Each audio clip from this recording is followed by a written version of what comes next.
এতদিন আমরা শুনেছিলাম আতঙ্কবাদীর কোনো ধর্ম হয় না, কিন্তু কাশ্মীরের পেহেলগামের ঘটনার পর একথা যারা বিশ্বাস করত তারা আরও একবার ভুল প্রমাণিত হলো। যদি সত্যিই এমনটা হতো তাহলে কি পর্যটকদের ধর্ম যাচাই করে মারা হতো?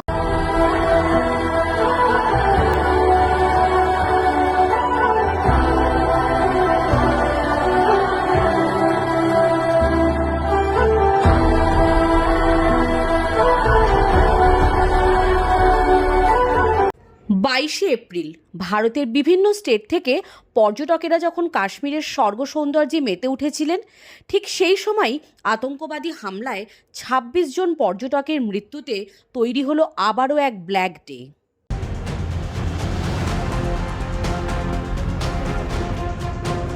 क्या बोलते भेलपुरी खाड़ी से बेलपति साइड में था, एक इंसान आया, उसने उसको गोली मार दी यहाँ पे। उसने बोला कि शायद मुस्लिम नहीं है, उसने उसको गोली मार दी। नहीं आप टेंशन मत लो। अब बेटा आप यहाँ पे रहो, हम साथ में।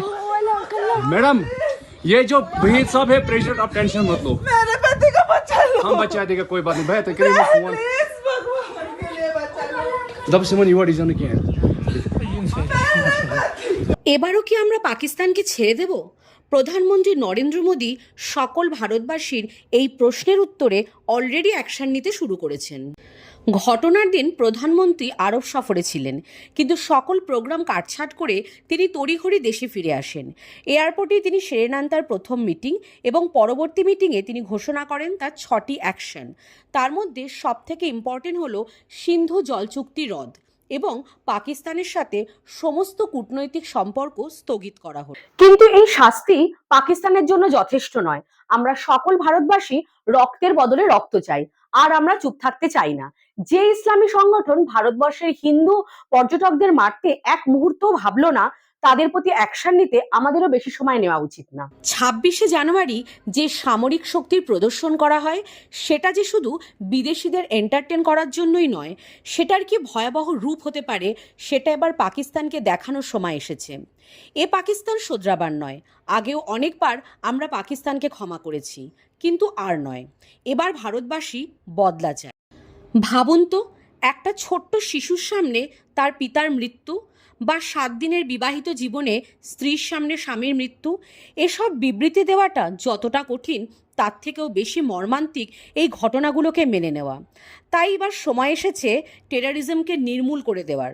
কারণ এবার 26/11 হামলার পর ক্যান্ডেল মার্চ বা ফুলবামা অ্যাটাকের পর প্লাকার্ড নিয়ে হাঁটার সময় এবার শেষ।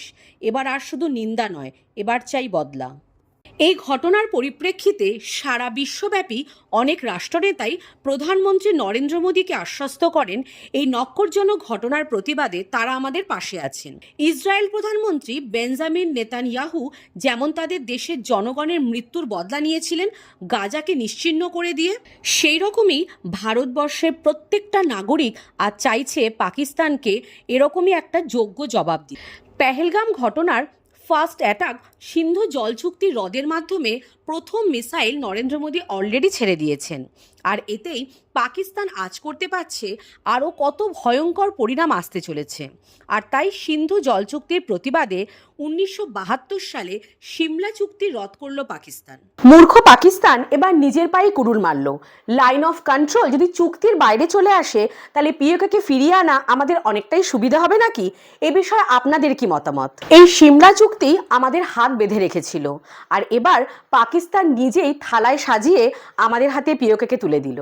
প্রধানমন্ত্রী নরেন্দ্র মোদী জনগণের উদ্দেশ্যে জানিয়েছেন, এই 26 জন নিরীহ পর্যটকের মৃত্যুর বদলা ভারতবর্ষ অবশ্যই নেবে, আর এমনভাবেই নেবে যা পাকিস্তান কল্পনাও করতে পারছে না। নমস্কার বন্ধুরা, আমি সোনালি। আমার ইউটিউব চ্যানেল কফি কাপে আড্ডায় আজ তুলে ধরলাম কাশ্মীরের পেহেলগামের মর্মান্তিক দুর্ঘটনার প্রতি আমার উপলব্ধি। আমার এই ভিডিওটি আপনাদের কেমন লাগলো আমাকে কমেন্ট করে অবশ্যই জানাবেন, আর চ্যানেলটিকে সাবস্ক্রাইব করবেন। ধন্যবাদ।